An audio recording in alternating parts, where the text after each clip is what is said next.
একটি ক্ষুধার্ত শেয়াল অনেকক্ষণ ধরে গ্রীষ্মের দুপুরে খাবারের খোঁজ করছিল। তখন সে সামনে একটা বন দেখতে পেল। বনটি ছিল খুবই ঘন ও গাছপালায় পরিপূর্ণ। শেয়ালটি খাবারের খোঁজে বনের মধ্যে ঢুকে পড়ল। বনের মধ্যে খাবার খুঁজতে খুঁজতে একটি আঙ্গুর ফলের গাছ দেখতে পেল।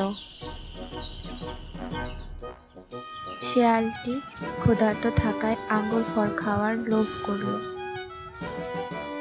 শেয়ালটি লাফিয়ে আঙ্গুর ফল খাওয়ার চেষ্টা করল, কিন্তু কিছুতেই লাগাল পেল না।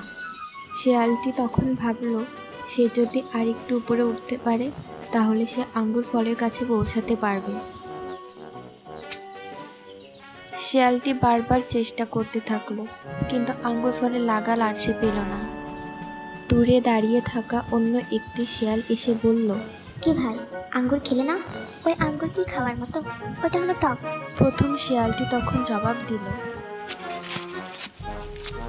এই বলে শেয়ালটি হাসতে হাসতে চলে গেল।